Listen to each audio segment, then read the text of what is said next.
Hey, how you doing? My name is Taku David, and you are tuned into a fresh new episode of the Young Money Show on ZFM Stereo, where we talk to young people who are making a change in their lives and a change in their communities every day. Today, I'm joined by Rinos Mautsa, who is a serial entrepreneur, a smart man, and a very well-dressed man.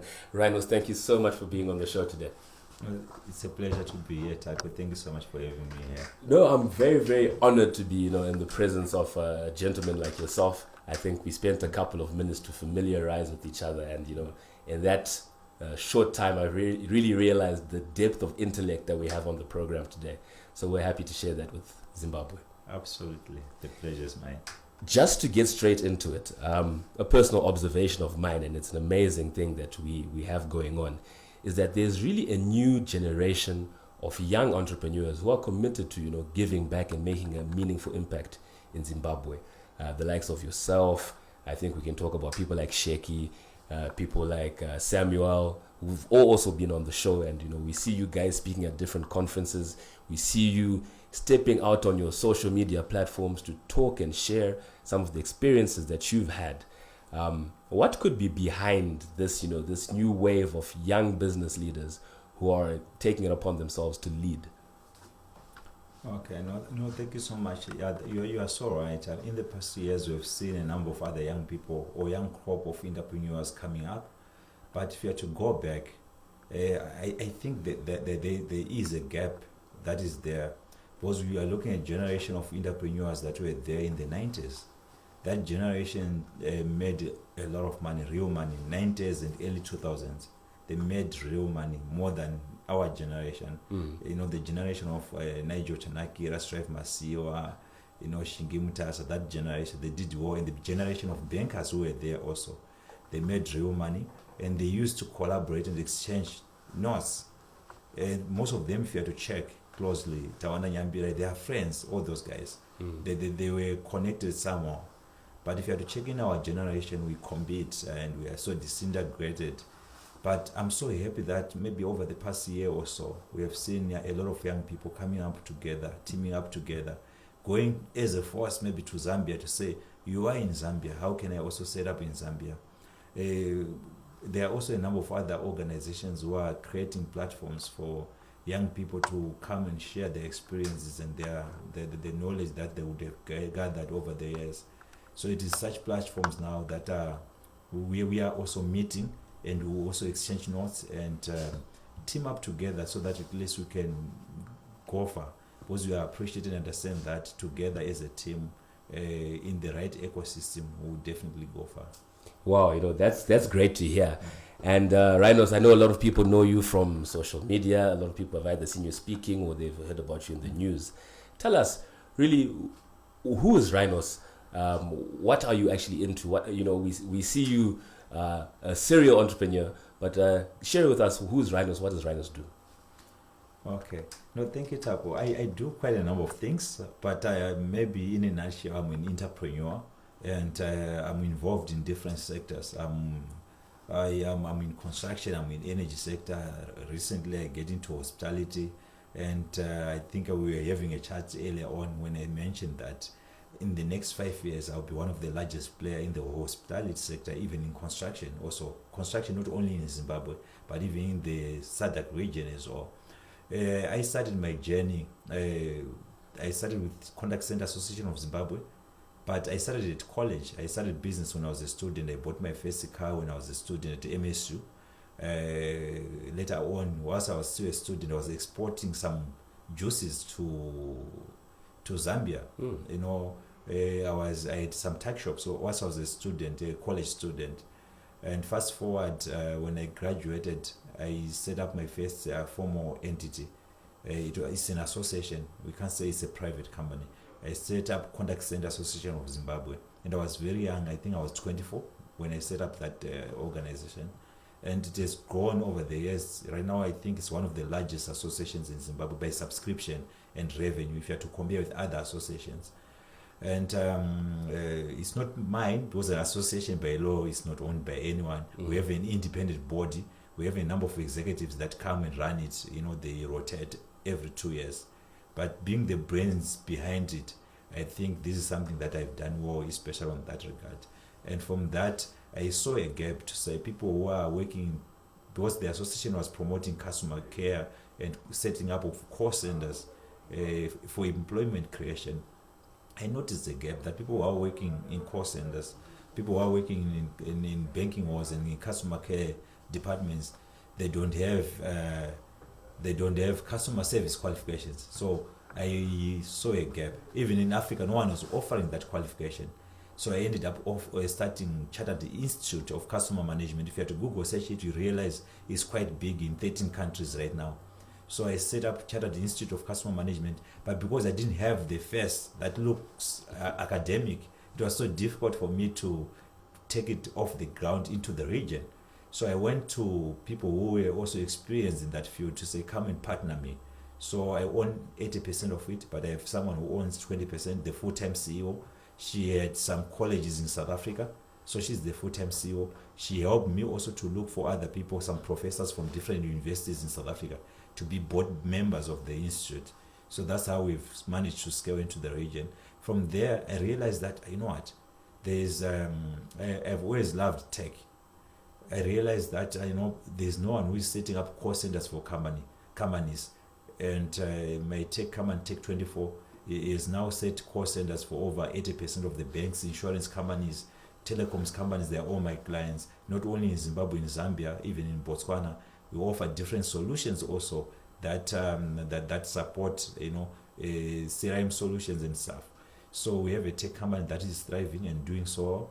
And from the Tech24, I went on to set up another company. I've always had a passion in construction and the energy sector.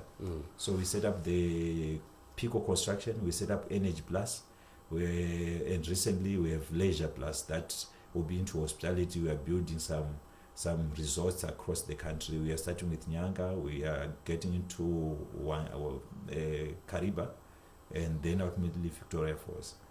So all this by the age of 37, and this is including your PhD that you did. And you did your PhD, in what did you specialize in?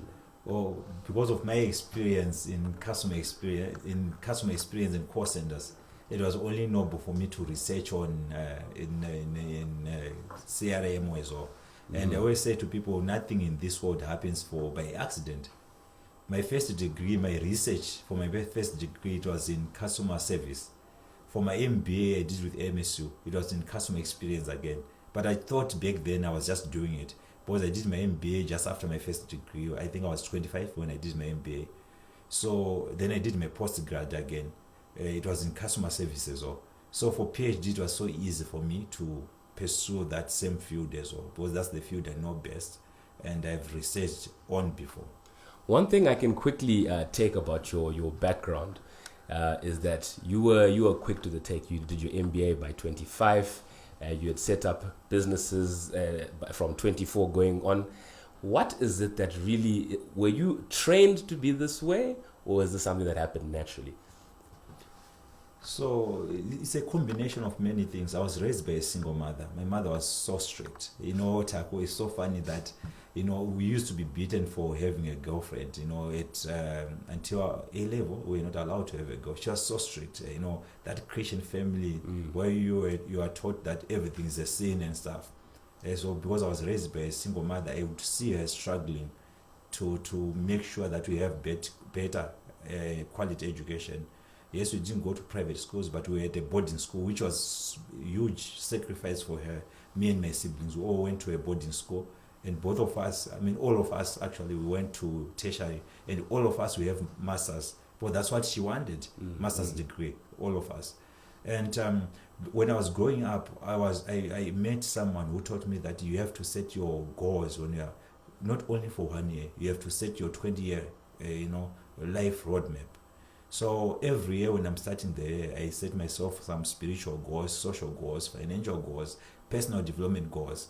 But these goals for the year, they are feeding into the 20-year plan. So as part of my 20-year plan, I told myself that before I'm 40, actually I wanted to do my PhD before 30. But of course, life happened, a lot of other commitments happened.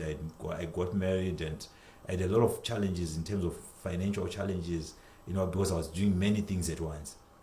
So I delayed to do my PhD. I registered with UJ at some point. Then I stopped, pursuing it. Then I started again along the way until I graduated. So this is something that I had written down to say I want to have a PhD before I'm 40. I want to have, even the companies that I'm launching right now, I registered my energy company when I was under 30, over 8 years ago. I registered our construction company in 2014 before I even planned to start it. I registered our tourism company, that our leisure plus company, in 2012, but I'm now starting it now. So these are the things that I'd put on the dashboard to say in 20 years I have to do. Then I track, I go register, and I show off. So I start ticking now and pursuing those things.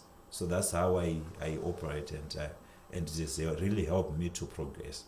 Wow. I find that very, very motivating, and I like the way that you've structured your life and given yourselves targets.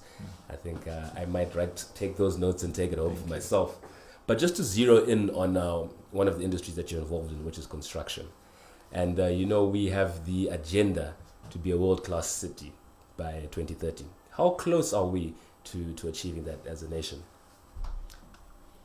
Yeah, Taco, I do believe we can leapfrog and get closer to it. But for now, I think there's still a lot of work to be done. If I had to check in terms of the housing deficit in Zimbabwe, it's a huge gap. We have a huge gap, and the backlog, I think you have been reading statistics from the government when they're talking about over 1.5 million housing deficit, and every year we have people who are reaching 30 or 20 or 18, and those people, if you have to add them, the backlog will continue to grow.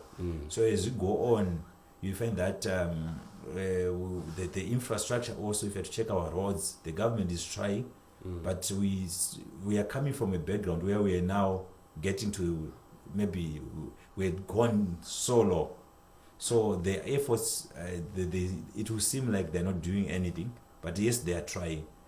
But the gap is still so huge in terms of the infrastructure deficit, the gap, the housing deficit, and other things also. We have many companies that have been making a lot of money. If you have to check them right now, they don't have offices of their own. Why? Because it was just the norm back then that you go to old mutual buildings, you go to the pension fund buildings. But of late, we have seen private companies also building their offices. So that those complexes, they also edify to the development of the country, to the infrastructure development of the country. So I'm sure we can leapfrog if things stabilizes, and there's still a lot to be done right now. And there's young people who are looking to get into the construction space, but of course that's a very high capital type of industry. So how can young people get financing for larger scale or any construction projects to speak of if they wanted to enter that space? Okay, so financing, I think it's a topical issue when it comes to young people in business, but I do believe money and capital, they follow good ideas. So yes, you might be having an idea, but if it is exceptionally good, you always get money. But construction is generic, yeah? So it's not a new idea. It's not the base of the ideas. So I think you have to start from somewhere. When you start from somewhere, then you have the proven concepts that you can prove to say, you know what, this is what I have done. Then it's easy for you to scale. But for us, like I've always wanted to be in construction and property development. But if I had to check, it took me many years for me to get there. I was patient, and I was willing to sacrifice and to go through the process for me to get where I am right now. And I started with the things that can give me money back then without a lot of capex requirement. So once I established those things, I gathered enough money for me to invest in the company. And after investing now, it's easy because I have a track record. Even the money that is going through our bank accounts, the number of employees, we have over 100 employees, at the construction side alone. That alone, if you were to go to any banker, if you have a project that needs to be financed, it's easy to get capital, but it didn't start like that. We started from somewhere. But the challenge, many times you want to just go and say, you know what, I want to borrow money to buy some equipment and stuff. It doesn't work like that. One of the things that we spoke about earlier is that you've got a great social media presence where you share your thoughts, you share insights. How important is for you, you are working and achieving your financial goals and your life goals. How important is it for you to have a voice over and above what you're doing in your business or what you're doing in the economic space, but just to be a thought leader? How important is it for you and why? Okay, I have seen that because we also borrow and learn from those who were there ahead of us. And if you are to check, great leaders world over, they also have a huge social media following. It's not just new to people in Zimbabwe to say, I know these Mbingas, these big people, they don't do social media. That's a lie. Just check all the great leaders. They have social media platforms also. And I believe, we need to get known. Get known whilst you are in the rural areas. Get known, crying, being crushed when things are not working out. Get known. Don't wait for the right moment to be known. Why I'm saying that, we have people, when investors are, Zimbabwe is a blessed nation despite what we are going through. That's my belief. A time is going to come, not in so distant future, very soon, a time is going to come where we are going to have investors, coming in numbers, in mass, to invest in Zimbabwe very soon. So if you are strategically positioned, automatically you will go far. So whatever you are doing or you have started doing, just do it, even at small scale. The time will come where you then it will pay off. And back to the social media, issue and presence. Investors, when they are coming, they invest not only in the business, because the ideas are just the same. Why would someone want to give you Taku money? They are giving you because of relationships and because of the good name.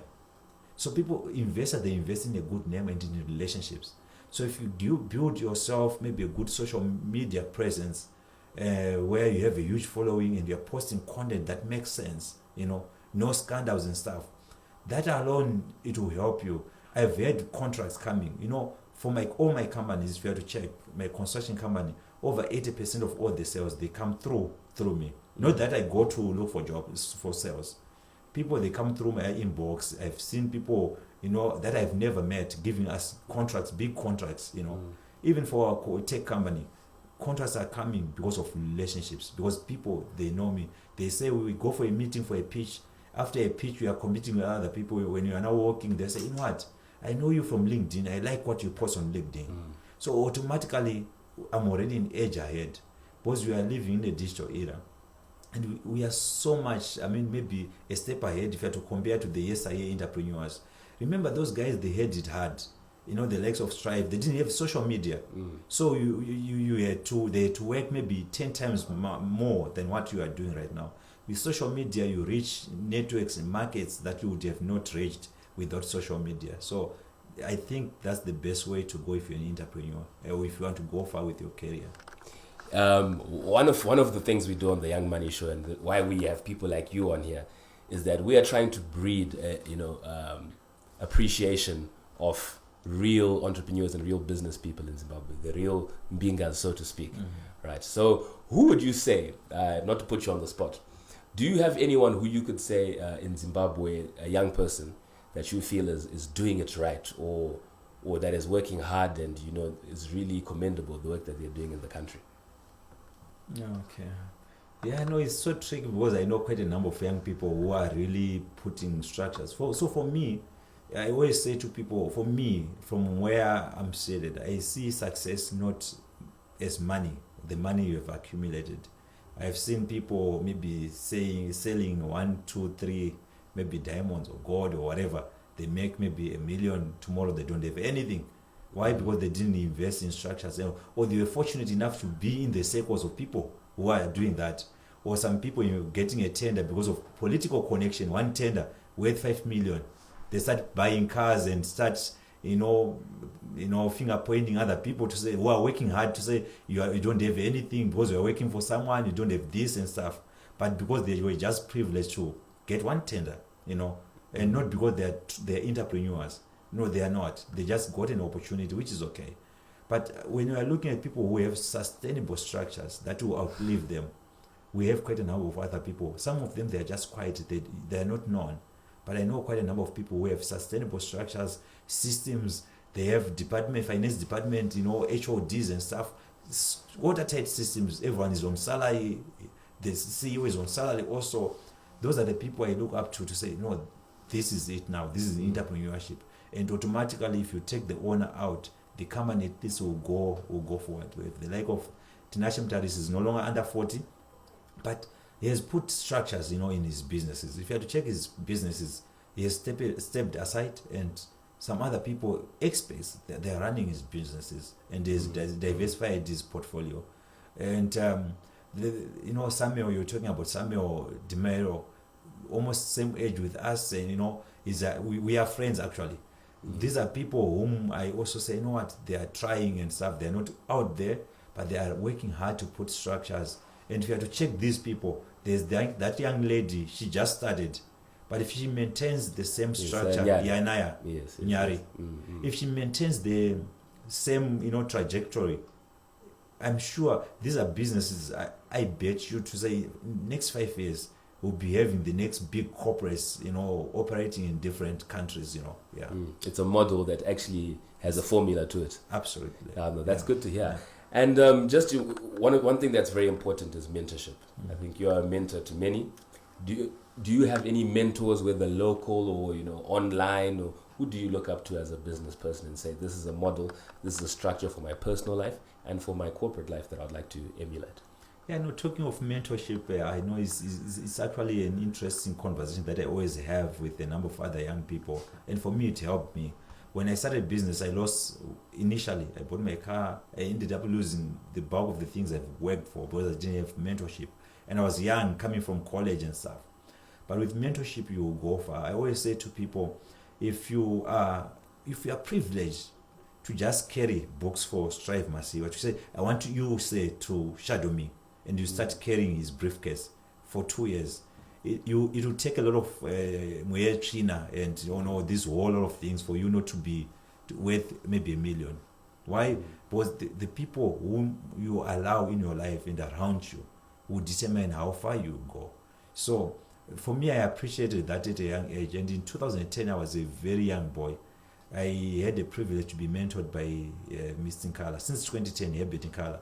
He's a big guy. We are not related by blood. I actually approached him. I was very young. I was telling him a week ago or so, say, you believed in me. You risk everything to mentor someone like me. You didn't know me. I was very raw from college. I made a lot of mistakes, but he was so tolerant. He would come and sit me down and say, this is not it. You have to do A, B, C, D. So mentorship is very, very important. So it's one person who has been mentoring me. I have Miss Mataranyika. I want to be like him, to be bigger than him. I want to be bigger than Ken Sharp when it comes to proper development. Why? Because I have a reference. A person who has a reference should have much advantage than the person who didn't have a reference. So I have a reference, so I'm standing on their shoulders. So because I'm standing on their shoulders, I will see a bit far than they have seen. So that's what I believe. If you get someone, and the challenge we make also, we just want to be mentored by people who have made money, who are not in your field or the line of deficiency. Because they have to be mentored in areas that you are not doing well or in the line of your business interests. So I have people in different mentors. Some they teach me financial, understanding and appreciation. Some how to raise capital. That's the stage I am at. So I look for people who are good at raising capital to go to the likes of Shingimta Society. You have built Joiner City, but you're saying your share holding for that maybe less than 50%. Who funded you? How did you do it? They will talk about pension funds, international investors. So by doing so, you say, how can I do it also? It will be much easier for me to raise capital because of them. So mentorship is very, very, very key. And, I am so glad that we've had you throughout the show today. And unfortunately, time is coming to intrude in the amazing chat that we've had. But before you go, of all your experiences, of all the work that you've put in, all the joys, all the triumphs, all the tribulations, what would you say is the one truth or the one lesson that you can pass on to a young person who's sitting at home right now listening to this interview and they see themselves 10 years, 15 years from now sitting in your chair? What can you share with them? I think I also outlined that in the book that I launched last month. I can say, and from the interactions I've had with a number of other successful people that I was privileged to just meet them, your background, it doesn't matter. It doesn't matter where you are coming from and at what state of life are you at right now. Because when you start pursuing your goals, your purpose, and your God-given destiny, automatically everything will conspire to your advantage. The water will actually conspire to your advantage. Everything around you will start working, to your advantage. So it's not easy. You face challenges, but if you keep pushing, automatically it will give in. It's just the will of time. Yes. Rinos, thank you so much for being on the show today. I really appreciate having your time. This is something I really wanted to make happen, and you're a guy that I look up to, and truly honored and humbled to have had you in the studio today. Thank you, Taku. The pleasure is mine. My name is Taku David. This has been The Young Money Show. You can tune into The Young Money Show every Wednesday at 7:15. We're chatting to young people like Rinos that are making a change in their lives, one day, one deal at a time. I'm out.